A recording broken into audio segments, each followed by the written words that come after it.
जब भी हम दूसरों को देखते हैं कि उसकी इतनी अच्छी गाड़ी है, उसके पास इतना अच्छा घर है, उसके पास इतनी अच्छी दुकान है, उसके पास उतना अच्छा काम है, उसके पास उतना ऊंचा नाम है, उसका ऊंचा पद है, जब इन चीजों का असर हम पर होने लगता है तो वो चीज वस्तुएं हमें मिले न मिले पर हमें चिंता मिल जाती है, चिंता में हम डूब जाते हैं।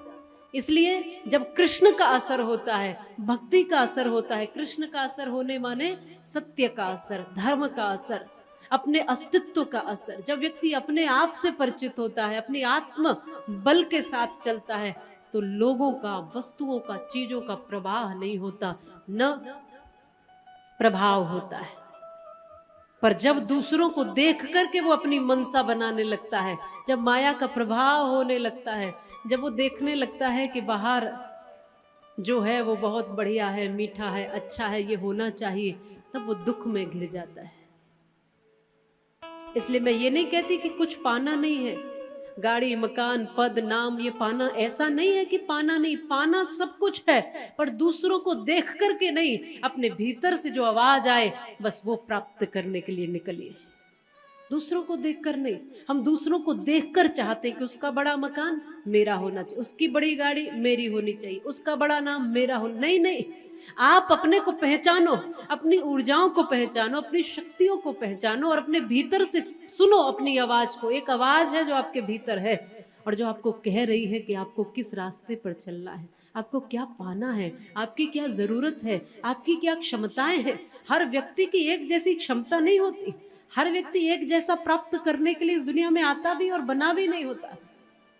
इसलिए अपनी आवाज को पहचान कर चाहे फिर आसमान की ऊंचाई छू लो, पर अपनी आवाज पहले देखो, अपने आप को देखो, अपने भीतर छुपे कृष्ण को पहले प्रकट करो। कृष्ण का कोई आकृति और रूप थोड़ी है, कृष्ण तो वो स्वभाव है, कृष्ण तो वो वृत्ति है, कृष्ण तो वो आनंद है जो भीतर तुम्हारे पल रहा है, उसको बस पहचानो। जब उससे वंचित रहोगे तो माया का प्रभाव हो जाएगा। कृष्ण को छोड़ते ही माया पकड़ लेती है, ज्यों ही कृष्ण को छोड़ा वैसे ही माया ने पकड़ लिया, और जब माया का प्रभाव रहा तो पुनः हथकड़ी लग गई, बेड़ियां लग गई, बंधन लग गए, पहरेदार जग गए, वही पीड़ा, वही दुख, और योग माया ने रोने का स्वर गुंजमान कर दिया। पूरे पूरे जेल में ऐसा लग रहा है रोने की चीख सुनाई दे रही है। अभी मुझे लगा देवकी मैया को कि बेटी है तो इसके सहारे में जीवन जी लूंगी,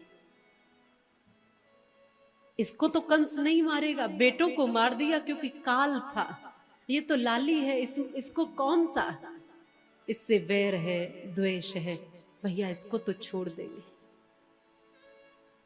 पर जो रोने की आवाज सुनी, कंस ने दौड़कर चला आया और देवकी मैया से योग माया स्वरूपनी कन्या को छीनने लगा।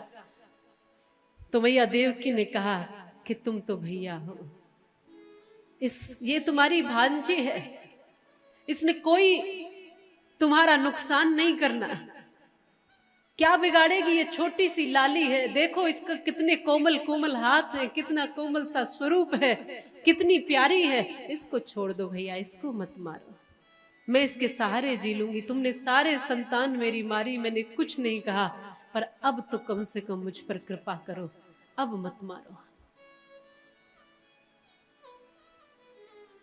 इसने पकड़ा, देवकी के हाथ से उस लाली को पकड़ा और पैर पकड़कर वही मारने लगा जहां सारे बच्चों को मारा था, वहीं लेकर गया और पत्थर पर पटक के मारने लगा। ये भी एक भाई है, ईश्वर करे कंस जैसा भाई तो किसी भी बहन को न मिले।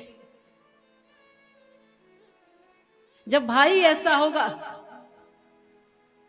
जब बहन भाई की कलाई पर राखी बांधती है तो वो रक्षा का आश्वासन देता है, मैं तुम्हारी रक्षा करूंगा। ये कैसा भाई है जिसने अपनी ही बहन को जेल में तड़पाया है, जेल में बंद कर दिया है, और गलती कुछ भी नहीं है बहन की।